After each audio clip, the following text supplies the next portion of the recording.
this question from a long time ago, but I don't know. It's gonna sound like a weird question, perhaps, but let's say if a person is praying or the like, doing something. Well, okay, it would have to be during prayer, and the person kind of gets like a Chiddush from something he studied before while he was praying. But in a way of a sin, especially the guy is, I don't know if the person is right in the middle of the Shemoneh or something like that, some very important part of the prayer. Would this be like a mitzvah in a way of a sin? That's I would say it's a fantastic question. So I would say that Satan is trying to confuse you during the prayer, as you said. It's the most important prayer. So the Shemoneh Esrei in our literature, rabbinic literature, is called prayer, tefillah. So I mean, tefillah is any prayer. No, tefillah. When they say tefillah, they mean, of course, our school would add there is a Shemoneh Esrei, but if you look at Hebrew, it's tefillah. So it's prayer, that prayer, right? So everybody knows Shemoneh Esrei. So since and it has been it's like in the middle of the prayer. So you need to start, prepare yourself in the morning. Say Psuki de Zimra, right? Shema. So you prepare yourself, Shemoneh Esrei, and then you go while it's on and other things to finish off, right? So it's Tachnun, of course. So it's in the middle. So it's because it's very important.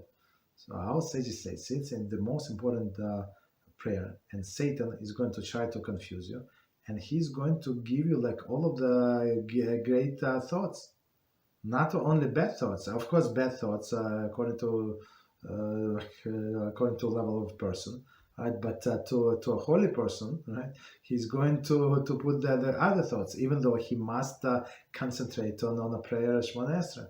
So some people that I know. So actually, they accept it on themselves, since it is known it came from Sitra Achra, from another side. Don't act on what they thought during the Shemoneh Esrei. It's very interesting. Is it halacha? It's not halacha, but I know one specific person, so he's no longer with us. But that's and he was very makpid, very particular, not to follow up on thoughts. For example, he has an issue, right? And of course you're thinking about issue, and you cannot sleep. You're always like in your mind, and you're praying Shemoneh Esrei, praying. It's like solution, like the best solution, like and he would not act on that solution. So will I act on the solution? Most likely. You understand? So of course you maybe modify not to be exactly as the thought that during the Shemoneh Esrei,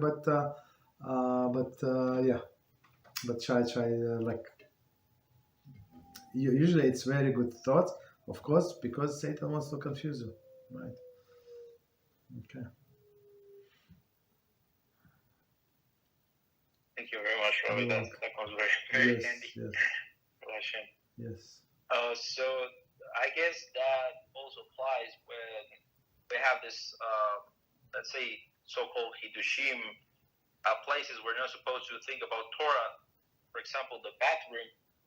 Could we say, or could we automatically discard this so-called Hiddushim if we get it them in such places? No.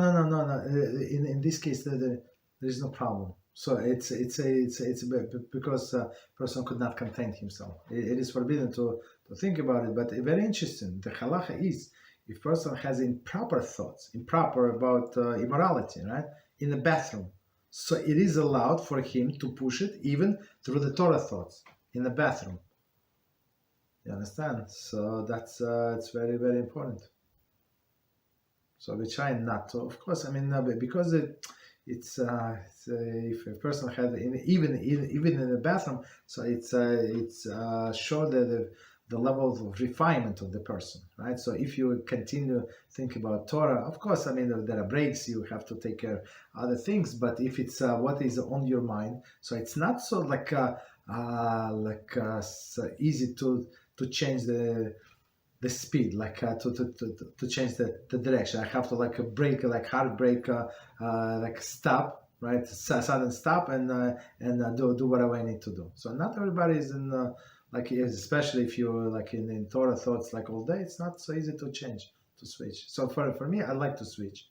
So there is one class, and we learn. It's very interesting. We learn 5 to 6 subjects.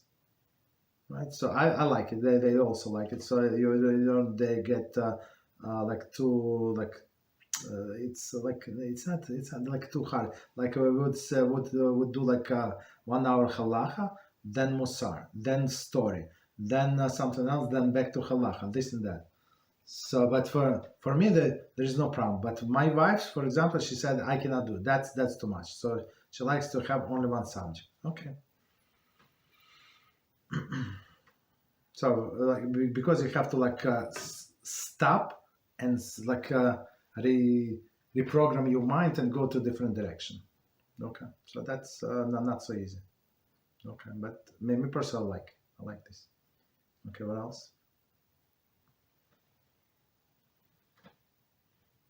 Thank you very much for that. You're welcome.